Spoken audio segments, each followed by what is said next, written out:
আমার এর পরের বড় সারপ্রাইজের জন্য। বাবা, তুমি এখনো জ্যাসমিনের কথাটা নিয়েই ভাবছো? বাবা, এত ভেবো না। তুমি তো জানোই ও যা মুখে আসে বলে, ওর স্বভাবই এটা।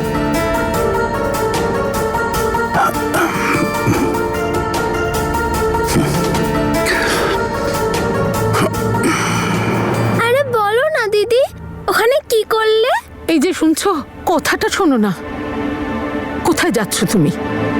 তুমি একদম চিন্তা করো না, আজ আমি জ্যাসমিনের বিষয়টার কিছু একটা সমাধান করবই। কি করতে চলেছ তুমি? ওকে বাড়িতে নিয়ে আসবো। ঠিকই বলেছিলে তুমি, ও যদি আমাদের চোখের সামনে থাকে তাহলে সেটাই বোধহয় ঠিক হবে। উপরওয়ালার দয়ায় ও ভালো মতন যেন চলে আসে। হ্যাঁ, আসতে তো ওকে হবেই। যেখানে আছে সেখান থেকে ও সোজা জেলে যাবে। ওর হুমকিতে ভয় পাবার মতো মানুষ আমি নই। জেসমিন যা বলল তাতে ভয় তো পেয়ে গিয়েছিলাম, কিন্তু গতকাল তেমন কিছু হয়নি ওর কথা অনুযায়ী। ও জানিস, আজকে একটা পুলিশ অফিসারের সাথে দেখা হলো। ক্যাবে দুটো বাচ্চার লড়াইয়ের কেস চলছিল। আমি তো কথার মাঝে এমনি ওনাকে জিজ্ঞাসা করে নিলাম জেসমিনের ব্যাপারে, কিন্তু উনি কিছু জানেন না। তনু কালকে সমস্যায় পড়ে তো গিয়েছিল, কিন্তু উপরওয়ালাকে ধন্যবাদ, ওর কিছু হয়নি। কিন্তু একটা ব্যাপার আছে বীর, কাল সারা দিন তনু তোর সাথে ছিল। How was it? Time spend হয়েছে তো? হ্যাঁ দিদি, গতকাল তনু সব সময় আমার চোখের সামনে ছিল।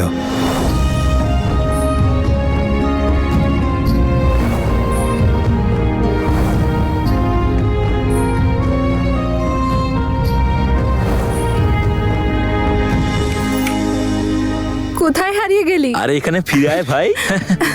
ও আচ্ছা, আমার কথা ছাড়, তোরা বল, তোরা তো লটারি পেয়ে গেলি। আরে লটারি কি বলছিস ভাই, লাকি ড্র হয়েছে। তোর বাবার হাতে আমাদের ভবিষ্যৎ আটকে আছে। ঠিকই তো বীর, বুজো ঠিকই বলছে। আমি তো এটা ভেবেই টেনশন করছি যে বুজোর বাবা মা বাবার সাথে দেখা করতে চায়। কি হবে, কি করে হবে কিছু বুঝতে পারছি না, খুব ভয় করছে। আরে দিদি, সম্বন্ধ ভয় পেয়ে নয়, কথা বলে ঠিক করতে হয়। আর একবার আমাকে বাবার সাথে কথা তো বলতে দাও। আর তাছাড়া আমি নিজেকেও তো প্রমিস করেছি যে ভালোবাসায় আমি হার মানবো না। এবার বাবা আর তনুর যাই মর্জি হোক না কেন, আমার আরজি ওনাদেরকে মানতেই হবে। এ নাও, তুমি চা খাও।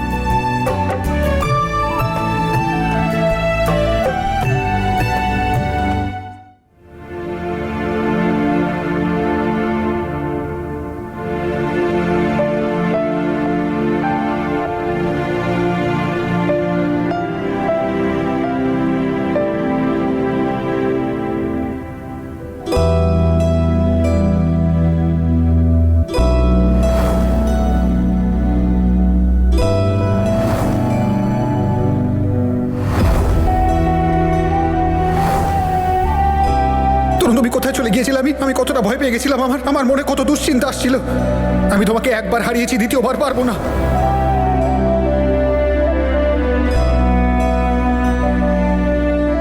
কখনো কখনো তো এমন একটা দিন আসবে যেদিন তুমি হাসবে আর দুর্যোগের মেঘ সরবে।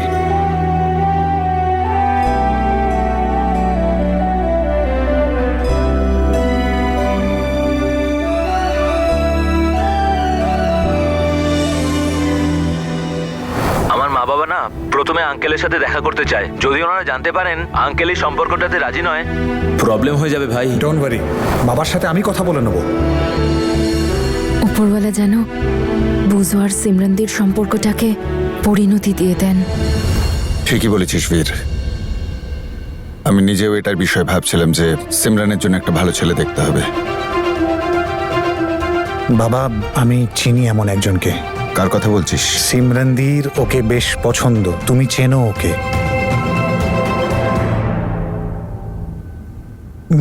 বুঝো,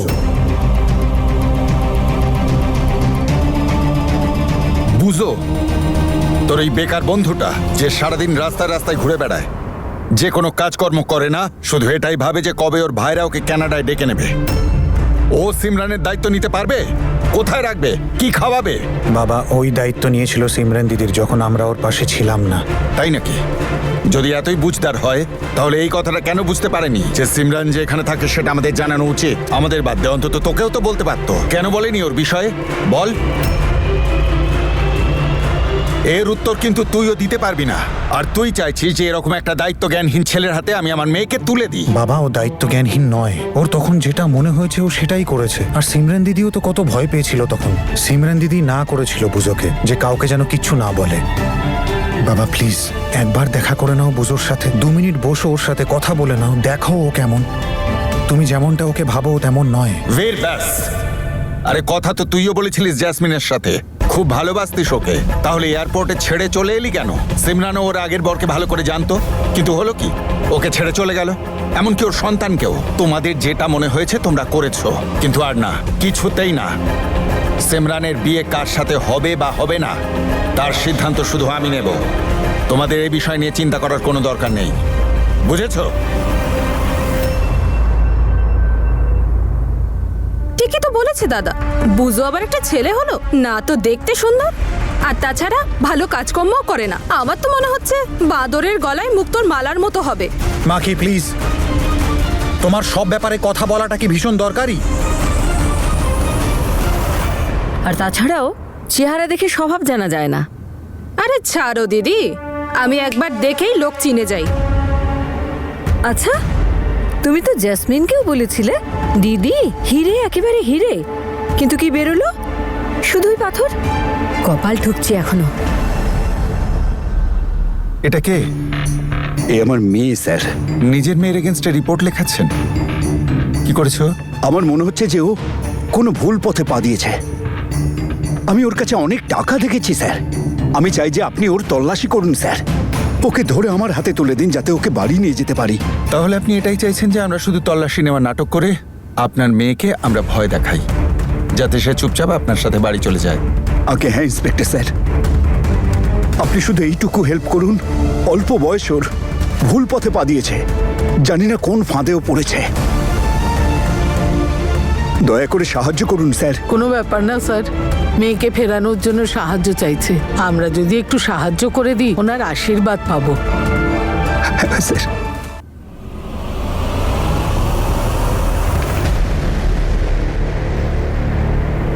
বাবা, তুমি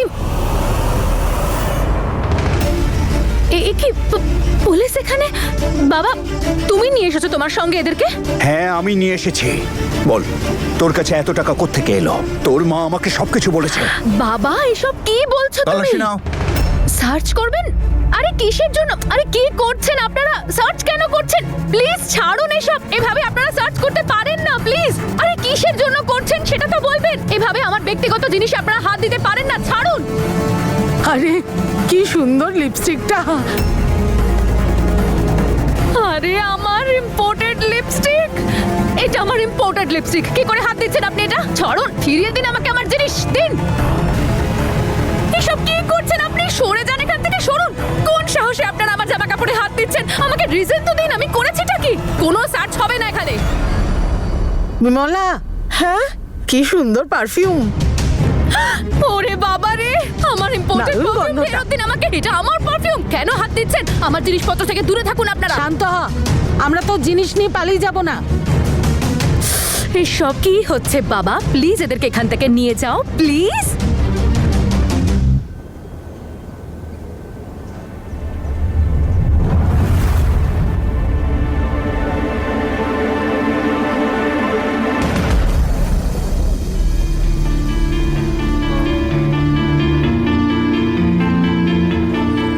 বীর,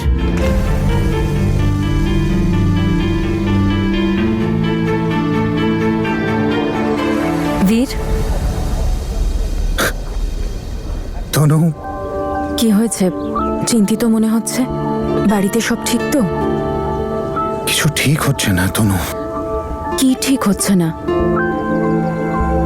তুমি আবার বুঝু আর সিমরানদির কথা বলছো না তো? আরে বাবা মানছেই না, বুঝতে পারছি না কি করব। আমিও কিছু ভাবি তাহলে। আমার হেল্প করবে? বুঝু আর সিমরানদিকে। Of course, thank you. Ma'am, principal ma'am আপনাকে ডেকে পাঠিয়েছেন। আসছি। ডোন্ট ওয়ারি, কোনো না কোনো সলিউশন নিশ্চয়ই পাবো।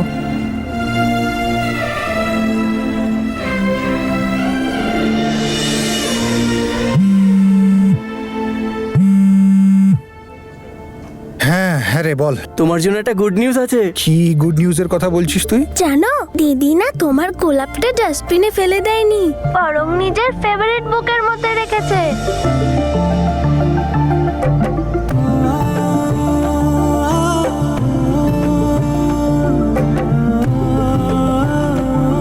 আর আমার ট্রিট হ্যাঁ হ্যাঁ, পেয়ে যাবি পেয়ে যাবি, চল বাই।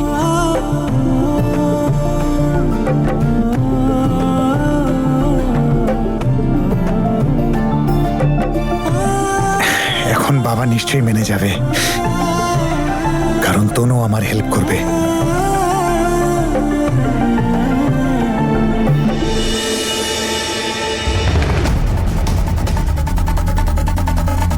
স্যার, এই টাকাটা পাওয়া গেছে।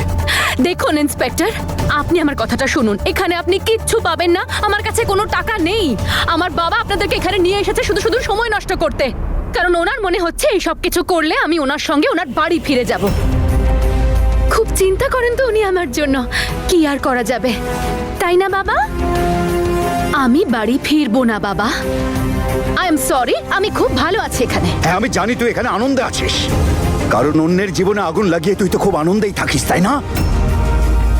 কিন্তু আজ আমি তোকে না বাড়িতে অবশ্যই নিয়ে প্লিজ যাবো। এক মিনিট দাদা, এটা আপনি কি করছেন? আপনার মেয়ে সাবালিকা, আপনি ওর সাথে জোর জবরদস্তি করতে পারেন না। আরে দারুণ ব্যাপার ইন্সপেক্টর, দারুণ মজা লাগলো।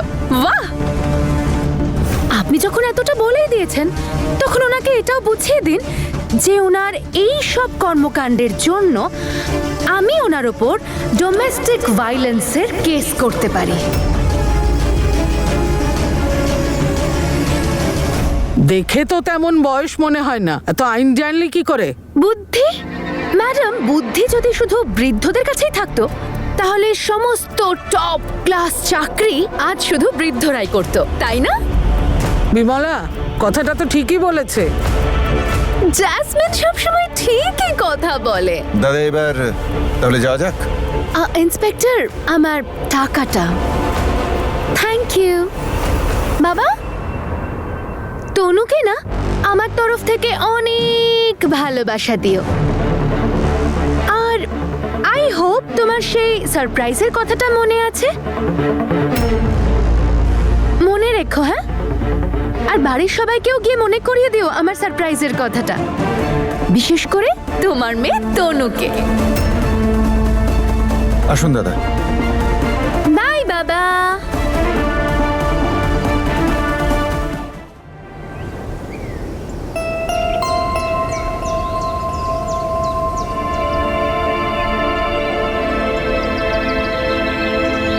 বীর,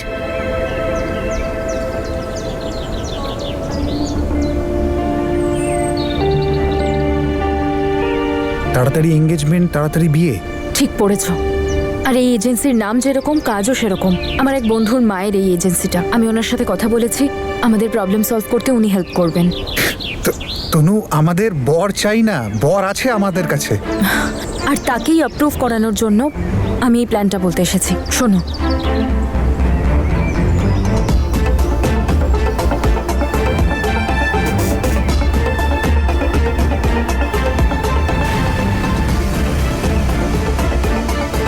আরে তনু, গ্রেট প্ল্যান। আই নিউ এই প্রবলেমটা তুমি সলভ করতে পারতে।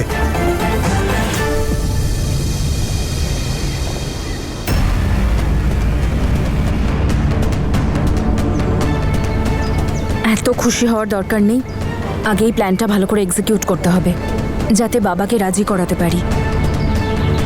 ওকে, great. Thank you for this. All the best.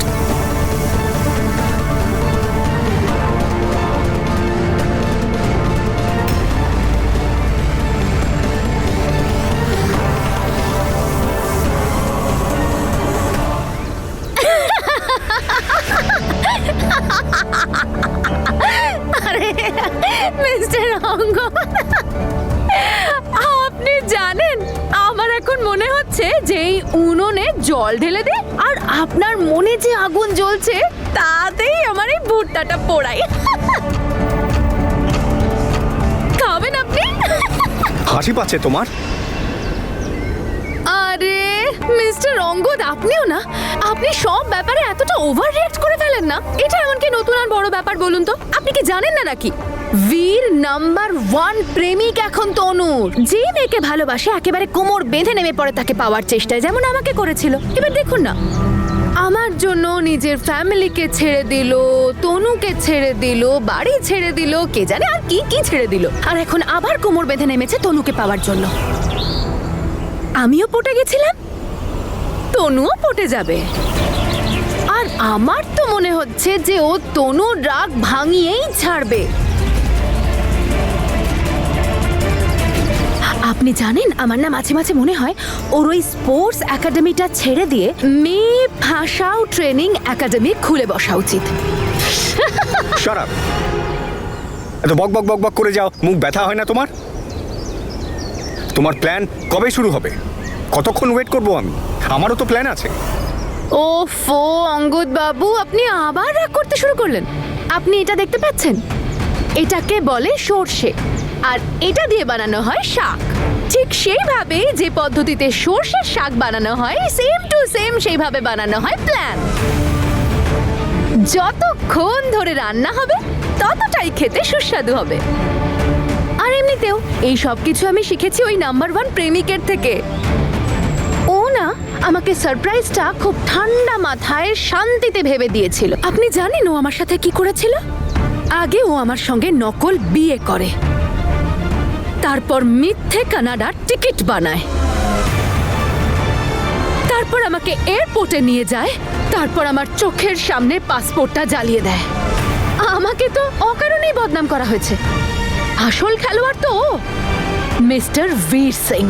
হয়ে গেছে তোমার বলা, বোর হয়ে গেছি আমি। আমি এই ব্যাপারটা ভেবে ভয় পাচ্ছি যে তনু ম্যাডাম ওর কথা যেন না ফাঁসে, আবার ওকে মাফ না করে বসে। আর যদি আবার ওকে মাফ করে ওর সঙ্গে আবার... না না না না অঙ্গদ বাবু, আপনার তনুর না ভীষণ আত্মসম্মান, এত সহজে ক্ষমা করবে না ও। এখন হয়তো ওদের মধ্যে ঝগড়াঝাটি চলছে, আর আমি তো এটা ভেবে ভয় পাচ্ছি যে আমার সারপ্রাইজ বমটা ফাটার পর ওদের হার্টবিটই না বন্ধ হয়ে যায়। ওরা যে 440 ভোল্টের শক পেতে চলেছে, শক মিস্টার অঙ্গদ। আর তারপর তনু হয়ে যাবে আপনার। হ্যাঁ হ্যাঁ, আপনি দেখবেন দুটো ফ্যামিলি হাত জোর করে নিজেরাই আপনার কাছে তনুকে রেখে যাবে যে ভাই আমরা বুঝতে পেরে গেছি যে আপনি হলেন আমাদের তনুর যোগ্য পাত্র।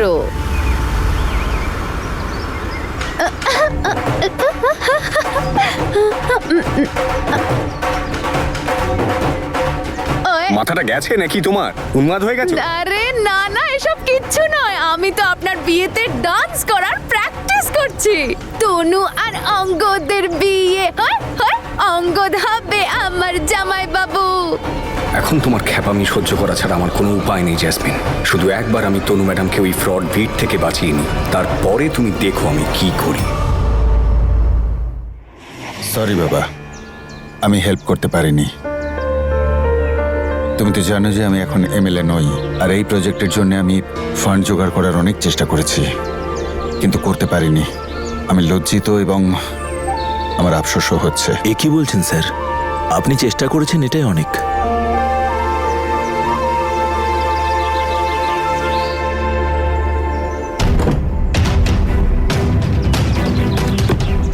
আরে তুই এখানে? কি হয়েছে? বাবা এইভাবে সরি কেন বলছে? স্যার যখন এমএলএ ছিলেন তখন প্রমিস করেছিলেন যে বাচ্চাদের হাসপাতালের জন্য একটা ফান্ড তৈরি করবেন, কিন্তু উনি ওনার কথা রাখতে পারেননি। আজকে ওনাকে এভাবে দেখে খুব কষ্ট হলো। আর এর কারণ শুধু তুই বীর। নিজের বউকে ঠকিয়ে শালির সাথে প্রেম করছিলিস না তুই, সেই কারণে হয়েছে সব। তোর বাবার সম্মান গেল আর এমএলএর পোস্টটাও গেল। আরে চল সবাই, ওর তো কোনো কাজ নেই, আমরাই কাজ করি। আমি শুধু তনুরই নয়, নিজের বাবারও অপরাধী। দুজনকে অনেক কষ্ট দিয়েছি আমি। তনু, বাবা, আমি আমার সব ভুল শুধরে নেব। So what is the full form of ATM? I don't know. Dilraj, তোকে শিখিয়েছিলাম না দিদি এরম করো না। দিদি তো পড়াচ্ছে, কিন্তু তুমি পড়ছো কোথায়? পড়ো। তনুকে দেখে আমার যেন মনে হচ্ছে আগের তনু আবার ফিরে এসেছে। দেখো, ওকে দেখে কত খুশি মনে হচ্ছে। হ্যাঁ, আমি পরে আপনাকে কল করছি। এই শোনো, হ্যাঁ বলো। এদের সাথে তুমি কথা বলেছো? কাদের সঙ্গে গো? ম্যারেজ বিউরোর লোকেদের সাথে। না, আমি তো বলিনি। সিমরানের সম্বন্ধের কথা বলছিল। যদি তুমি না করে থাকো, কে করলো? আমি করেছি বাবা। তুই? কিন্তু কেন? বাবা, আমি মানছি তোমার বুজোকে পছন্দ নয়, কিন্তু তোমার ছেলে এবং সিমরান দিদির ভাই হওয়ার দরুন আমার তো কিছু রেসপন্সিবিলিটি আছে নাকি? আমি চাই ক্যান্ডি যেন বাবার ভালোবাসা পায়, সিমরানদির জীবনে কেউ যেন থাকে। দিদি কতদিন একা থাকবে? এত বড় সিদ্ধান্ত নেওয়ার আগে সিমরানের মতামত নিয়েছিস? বাবা, সিমরানদি নিজের মুখে কোনোদিনও কিছু বলবে না, কিন্তু সিমরানদি আর আমি ভীষণ ক্লোজ। আমরা একে অপরের চুপ করে থাকাটাকেও বুঝি। আমি তারপরেও দিদিকে জিজ্ঞাসা করেছিলাম, দিদি হ্যাঁ বলেনি আর নাও বলেনি। তুমি জানতে চাও সিমরানের কাছে ও কি চায়?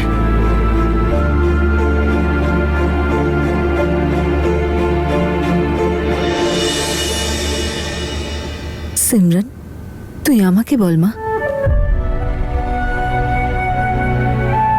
বুঝো,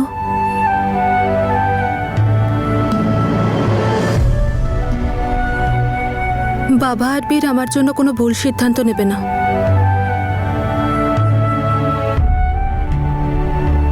যেটা ওরা ভালো মনে করে।